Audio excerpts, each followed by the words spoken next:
大家好，我係 Philip，咁同大家咧今日分享一個話題啦。咁唔知大家咧平時去旅行啦、做嘢咧，語言係咪大家其中一個難題咧？咁對於我嚟講咧，其實有陣時咧，即係去我外國啦，即係有時或者去做嘢咧，有啲地方嘅話咧，其實佢未必英文係佢嘅主要語言啦。咁但係即係當然啦，有好多地方其實旅遊區咧都會引英文可以溝通得到嘅。咁但係即係始終有啲地方，譬如鄉郊少啦，又或者地方真係唔係英文做主語言嘅話咧，有陣時咧即係語言真係一個無形嘅隔膜啊！咁呢樣嘢令到我即係有時唔好話去旅行啦，即係有時 WhatsApp 溝通咧都要用啲翻譯軟件嘅。咁啊好彩地近排就有一個咧新嘅產品咧俾我試下啦。咁開始片之前咧，其實 like、share、subscribe 相同啦，有咩意見下面留言俾我一齊傾下。對於幾件產品啦，或者對於我嘅影片咧，有咩意見咧？隨便下面留言一齊傾下嘅。咁講翻今日咧要介紹嘅呢個產品先啦。咁佢就係一個咧叫 Wonder 嘅快點翻譯機。咁呢個咧台灣嘅 Wonder 快點翻譯機咧，就一個月裏邊咧聽講係話咧賣咗4000萬台幣嘅。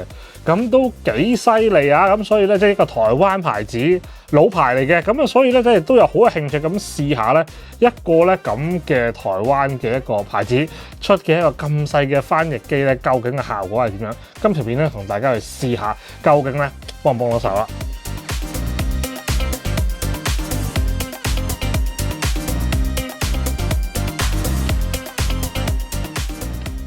咁呢個咁細嘅翻譯機咧，當然即係都要配合咧電話嘅操作嘅。咁但係因為咧佢係支援100種唔同嘅語言轉換啦。咁無論好似大家成日翻鄉下講緊嘅日本啦，可能你係去啲歐洲國家，你講西班牙文嘅，又或者意大利文、法文、德文啦，咁啊100種語言可以雙向去轉換。只要咧用呢個嘢咧，再加埋個 app 咧，就可以即係叫做翻譯得到咧，大家雙向翻譯對講嘅。咁啊同大家而家試下播下個聲啦，咁個唔同嘅語言轉換翻咧，我哋溝通係點樣嘅？咁首先咧，同大家咧試咗嗰個翻譯機功能先啦。咁啊，其實咧就呢個要開翻個機啦，當然係咁啊，連翻個 iPhone 個藍牙度個翻譯啦。咁我哋打開個 app 之後咧，其實咧佢就已經自動 detect 翻咧頭先我哋嗰個藍牙噶啦。咁就大家見到咧就會見到授權成功啦。咁其實佢彈咗一個嘢係咩嚟咧？咁就係咧，大家如果第三方 app 要翻譯嘅時候，就唔好叉咗佢，咁啊將佢右邊係啦，咁佢就會隱藏咗佢啦。咁然後咧，你去其他咧 WhatsApp 啊嗰啲咧，就全部都可以用得翻啦。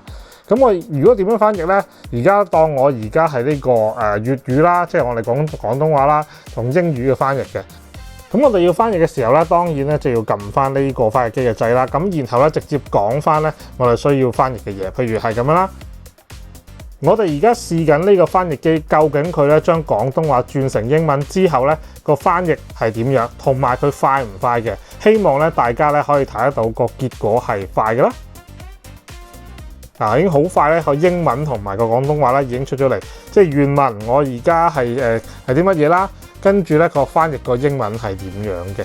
咁佢除咗咧即係英文之外咧，仲有咧可以100種語言啊嘛，咁所以咧大家咧都可以按照翻自己需要咧去揀翻需要翻譯嗰個嘅語言嘅。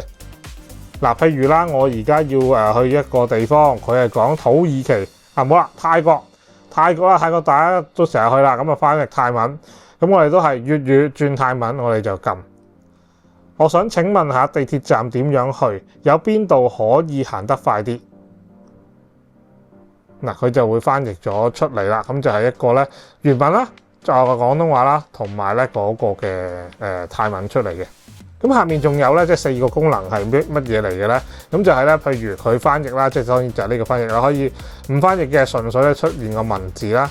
咁亦都可以咧有一個咧只顯示翻譯出嚟嘅結果。咁譬如啦，我唔使要個廣東話中文啦，咁我淨係要翻譯個結果。譬如我而家想請問下呢間餐廳喺邊度？嗱，咁佢就淨係咧顯示咗個泰文出嚟啦。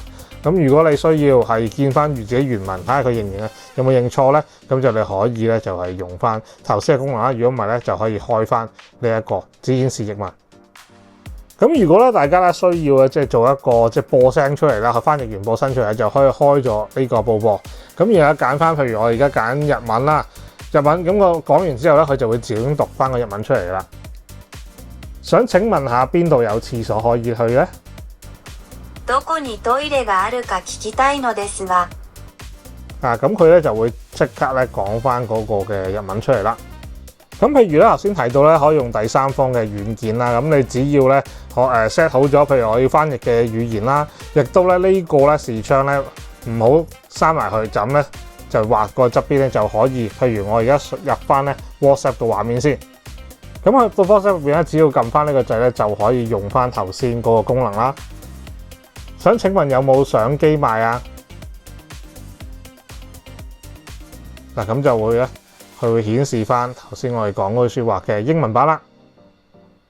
咁如果大家咧即係唔想咧每一次貼相都要撳掣嘅話，你可以入翻去咧個 WhatsApp 嗰個你需要用嘅 app 啦，就譬如我呢個 WhatsApp 啦。咁其實佢有一個咧就係功能，就係咧個貼相功能咧就喺呢度，係同其他 app 貼上嘅，咁就允許。咁你下一次咧就唔需要再撳咧嗰個嘅允許，咁佢自己就會貼上噶啦。咁我哋翻去咧 WhatsApp 嗰度咧就大家試下先。咁而家咧入翻個 WhatsApp 度啦，咁只要咧直接喺呢度翻譯咧撳咧就會自動貼上翻喺呢度，咁就方便翻咧唔使再撳允許啦。例如我哋一試啦，而家我哋試緊咧係翻譯做日文嘅，咁啊唔知道佢咧可唔可以聽得清楚啦。嗱，咁佢就會咧係可以咧就出翻呢個啦。咁然後咧，如果我真係收到日文想翻譯嘅話咧，亦都可以咧即係將呢句説話咧直接喺翻咧嗰個 app 度咧可以翻譯到嘅。譬如我而家咁都非常之簡單嘅。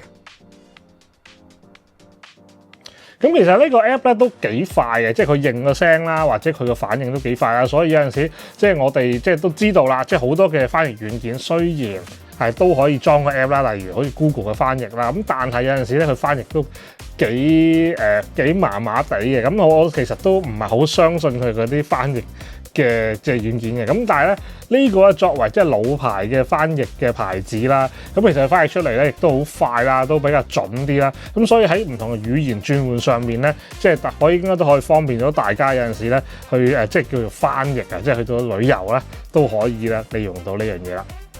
咁我工作上面咧，有陣時會同唔同國家嘅同事溝通啦。咁當然即係可能係即係佢哋未必係英文做主語言嘅。有陣時咧，即係可能佢係西班牙文嚟做主語言嘅。有陣時佢哋咧都要即係翻譯翻英文啦，同我溝通啦。咁不如直接咧，即係我只要咧用咗呢個嘅翻譯機咧，我就可以直接喺個 app 入邊啦，即係 WhatsApp 啦嗰啲入邊咧，直接咧做到個翻譯。咁然後咧，譬如佢係西班牙文嘅，我亦都可以直接咧用西班牙文咧去覆佢嘅説話，亦都可以翻譯啦佢嘅西班牙文咧做呢個中文，令到我咧即係容易啲去理解啊。因為大家都知道啦，即係本身其實我自己其實英文咧都已經係唔好啦。咁但係如果仲要中英夾雜或者係其他文夾雜英文，跟住即係有時搞到頭昏腦脹，即都唔知即係點算嘅。因為好多時大家都知啊，即係如果你靠 Google 嗰啲咧，你 copy 個字過去咧。